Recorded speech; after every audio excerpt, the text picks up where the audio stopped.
Greetings, my fellow Pipetarians. It's a very cold day today, and I'm very caffeinated, so forgive me if I talk a little fast. I tend to do that at this time. I'm in the garage, left the door open all day, and it kind of got cold in here. But welcome to the Christmas Advent Pipe Devotional. This is number 20, I do believe. And I'm smoking my Savinelli St. Nicholas 2018 pipe again. I'm smoking something very Christmassy sounding from Strauss Tobacconist in Cincinnati. They put out every year this particular tobacco called Wenceslas. You've probably seen it reviewed a few times by various people. It comes out, it's a real nice, kind of holiday smoke, very, very mild. You can probably smoke it all day, and I'm sure people probably buy a lot of it when it comes out just because it's kind of fun to smoke. This Cavendish, Burley, I don't know, a variety of fruits or something in there. It seems like it's almost secretive, what the ingredients are. A lot of people say raspberry. I'm trying to taste that raspberry. But it has a wonderful smell, and it doesn't bite or anything. But anyway, as I said, it's called Wenceslas, and that's named for a particular character in one of the songs of of Christmas.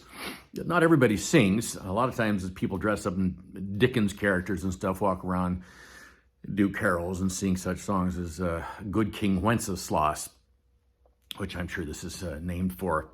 I don't know any other Wenceslas there is, especially at Christmas time.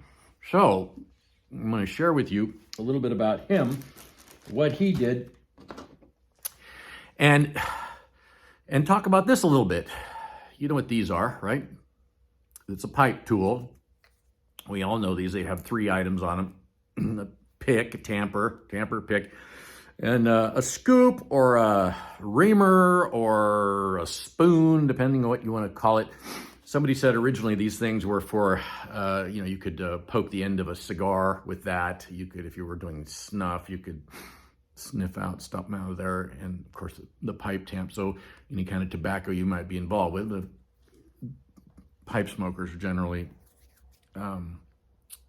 just uses as a tamper in those tools to dig around in the bowl. But on the side of it, it says made, I don't know if you can read that, probably not, made in Czech Republic. And because they made so many of these back when it was called Czechoslovakia, that we've come to call these a Czech tool. And you can call it a Czech tool, pipe tool, whatever you like.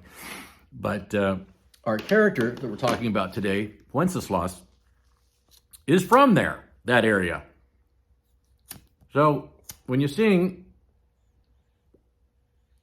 the song about the man, you'll remember that he's from the place that gives you your pipe tool. But let's talk about him a little bit. Good King Wenceslas is the name of the song. He was the Duke of Bohemia, and he was called Vaclav the Good. Had a great reputation, was known as a generous man. He gave alms to the poor, and generally was beloved. But he had a sort of an evil brother, and these are 2 actual characters of history, believe it or not. We're talking about the 10th century, back around then. And his brother was called Boleslas the Cruel. And sure enough, he turns out to be cruel because he ends up murdering good King Wenceslas so that he can rule all the land instead of splitting it between them. This is a younger brother, too. And it's funny that everything about this song and about this character are all about the Christian faith. Really, he was invited, Wenceslas was invited to a feast of Saints Cosmas and Damian. This was a feast. They probably still have that in the Catholic Church, I imagine. They were martyred in the 3rd century, and so he was invited by his brother to this big affair. a fight broke out, and it was all a setup to kill him. And so they kill their brother, and later this Wenceslaus, he wasn't the king at the time, he was the duke, and posthumously he was called king and also martyr. So I don't know all the details. I just know that you call somebody a martyr, it's usually because of the faith, and it's probably because of the antagonism of his brother being totally the opposite of any kind of Christian sensibilities, that he would murder his brother and try to take his land. And so anyway, here's a man who dies, and his legacy is that he's this generous, good, saintly man who gave to the poor. And I think the song, I'm going to just read some of the lyrics, not the whole thing, but the song has something that I think is an anachronism. Like the song was written much later, and then it mentions a fountain that I don't think would have existed in his time, because it's named for, I believe, one of his descendants, some princess who decided to leave the royal life and help the poor and sort of join some kind of monastery or something. But listen to the words of this song, this Christmas carol that you probably never sing. It goes sort of like this. I'll just sing a line or two. It goes, "And good King Wenceslas looked out on the feast of Stephen, when the snow lay round about, deep and crisp and even." And it goes on like that. I mean, it changes a little bit, but there's a joke about that last line. It says, what's King Wenceslas like? How did he like his pizzas? Deep and crisp and even. So anyway, I don't, not especially funny, but the words go, more of the words go like this. "Brightly shone the moon that night, though the frost was cruel, when a poor man came in sight, gathering winter fuel." And then he asks his page about this fellow, and the page says, "Sire, he lives a good league hence, underneath the mountain, right against the forest fence, by St. Agnes fountain." St. Agnes, again, from what I've read, is like maybe 3 generations later. And then it says, "In his master's step he trod," this is talking about the page, "in his master's step he trod, where the snow lay dinted. Heat was in the very sod which the saint had printed." So see, good King Wenceslas is already called, well, he's already called a king, he's already called a saint. And then it finally ends up, "Therefore, Christian men, be sure, wealth or rank possessing, ye who now will bless the poor, shall yourselves find blessing." And isn't that what Christmas is all about? I mean, the biggest blessing is that God has saw to it that we can have salvation, we can have forgiveness of our sins, we can be made better people and fit for heaven, and it's all in that baby in the manger. However, because of Christ's coming, he has changed the lives of everybody, and certainly mine, and definitely good King Wenceslas. And so I think one of the best things about this Wenceslas is nobody would know really anything about him, just except that his Christian faith was evident and written about, and on a feast day made for him, and his stories are written about him, and legends are written about him, and all he was a good man. And so I wanted to read a passage of Scripture. You remember when the wise men came looking for Jesus in the manger, they went asking, "Where's the king that was born King of the Jews?" Because Jesus is that king. He's the king in David's line. He's the king forever, and we've read that and talked about that already. But in Matthew chapter 5, Jesus is growing up, right? And he's preaching, and soon he's going to go to the cross, the very reason he was born. And he says this.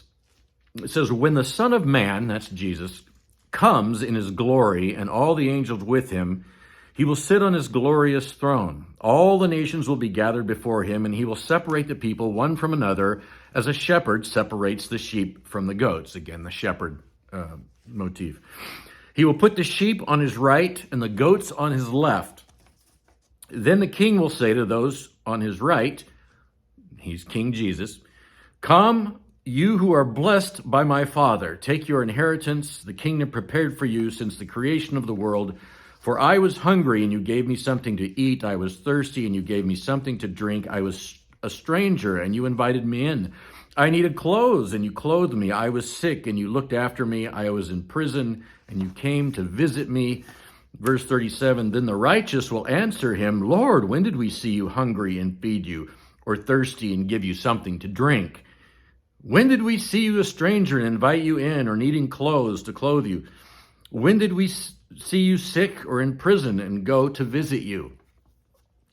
And verse 40 finally says, "The king will reply, 'Truly I tell you, whatever you did for one of the least of these brothers and sisters of mine, you did for me.'" So I just sort of like the little drummer boy who had nothing to bring to the baby in the manger except a song. Jesus is saying, look, what you give me is what you give others. We can't really give anything to God incarnate. There's nothing that he needs or desires. I mean, though we want to give something, Jesus calls the righteous into paradise. The rest of the passage, which we didn't read, talks about those who never did anything for anybody and where they wind up. But Jesus says, whatever you did for the least of these brothers and sisters of mine, you did it for me. So here's the devotional nugget to walk away with. How have you blessed others? What have you done for others? How can you give to Christ? You give to others. You do for others. You help them. You be a friend to lean on. You be a charitable person if somebody needs a bill paid or something. If you can help in the soup kitchen, take some of the fall away from our existence here on this planet at this time. Everything you do in that kind of vein, you do it for Jesus. And he's going to thank you one day, and he's going to welcome you into heaven and say, "Good done. Well done, good and faithful servant." So that's what I would say today. You see the Salvation Army all the time, ringing the bell, standing by the doors. They're always pretty polite, and I hope they understand that if you give to them and you don't give to them, you might have already given to 3 others because they're at every store door during Christmas time. But if you haven't, put some money in there, because that's a good charity, I think. I know that they take that money and they feed people and they house them and they do all kinds of things. Besides being a church denomination, they actually have Salvation Army churches, which are an interesting thing to visit. So God bless you all. Happy Advent, Merry Christmas, and it's coming fast. I mean, this is it. This is the last week. Friday is Christmas Eve. Saturday is Christmas Day. And then it'll be another Sunday that will be no longer in Advent. Anyway, God bless you all. Presbyterian out.